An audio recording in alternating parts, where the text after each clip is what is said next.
കോഴിക്കോട് ജില്ലയിൽ കഴിഞ്ഞ മണിക്കൂറുകളിൽ അതിശക്തമായ മഴ തുടരുകയാണ്.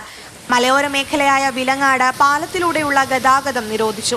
ശക്തമായ മഴയിൽ മലവെള്ളം ഒലിച്ചിറങ്ങിയതോടെയാണ് വായാട് പാലം അപകടാവസ്ഥയിലായത്.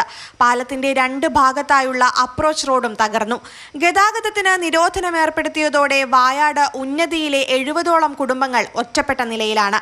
മുൻവർഷമുണ്ടായ ഉരുൾപൊട്ടലിലെ മലവെള്ളപ്പാച്ചിലിൽ പാതി തകർന്ന പാലമാണിത്. അക്കരെ കോളനി 52 ആദിവാസി ഉന്നതി കുടുംബങ്ങളും ഓരോ 60-70 നാട്ടുകാരും താമസിക്കുന്ന പ്രദേശമാണ് അക്കരെയുള്ളത്. അതുപോലെ ഇക്കരെ അങ്ങോട്ടും ഇങ്ങോട്ടുമുള്ള വാഹനങ്ങൾ അതെല്ലാം തടസ്സപ്പെട്ടു. ഇപ്പോൾ തന്നെ ഇത് ഇടിഞ്ഞു കഴിഞ്ഞ് ഒന്നും ആൾക്കാർക്ക് പോലും പോകാൻ മേലാത്ത അവസ്ഥയിലാണ്. പേടിച്ചിട്ട് ആർക്കും കടക്കത്തില്ല. ഇപ്പം വണ്ടി പോയിട്ട് ആൾക്കാർക്കും കടക്കത്തില്ലാത്ത അവസ്ഥയിൽ എത്തിക്കഴിഞ്ഞു. വിലങ്ങാട് സെന്റ് ജോർജ് ഹൈസ്കൂളിലെ നഴ്സറിയായ ജയറാണിയുടെ കളിസ്ഥലത്തിന്റെ സംരക്ഷണ ഭിത്തിയും മഴയിൽ തകർന്നു. മഴ ശക്തമായിട്ടും വിനോദസഞ്ചാര കേന്ദ്രങ്ങളിലേക്ക് ആളുകൾ എത്തുന്നതും ആശങ്ക വർദ്ധിപ്പിക്കുന്നു. വാണിമേൽ തിരികെക്കയം വെള്ളച്ചാട്ടം കാണാൻ ഇന്ന് മാത്രം എത്തിയത് 50-ലധികം ആളുകളാണ്.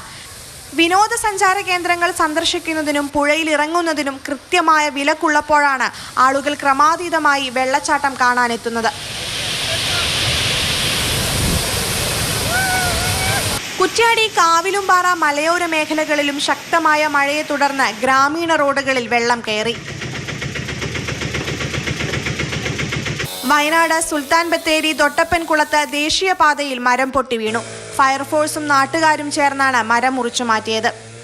മലപ്പുറത്ത് കാര്യമായ നാശനഷ്ടങ്ങളില്ലെങ്കിലും മലയോര മേഖലകളിൽ ഇപ്പോഴും അതിജാഗ്രത തുടരുകയാണ്. വീണ്ടും ഒരു മഴക്കാലം എത്തുമ്പോൾ വിലങ്ങാടാണ് കോഴിക്കോട് ജില്ലയിൽ ഇത്തവണയും ആശങ്ക. കൂടാതെ വിലക്ക് ലംഘിച്ച് വിനോദസഞ്ചാര കേന്ദ്രങ്ങളിലേക്ക് എത്തുന്നവരും സുരക്ഷയ്ക്ക് ഭീഷണിയൊരുക്കുന്നു.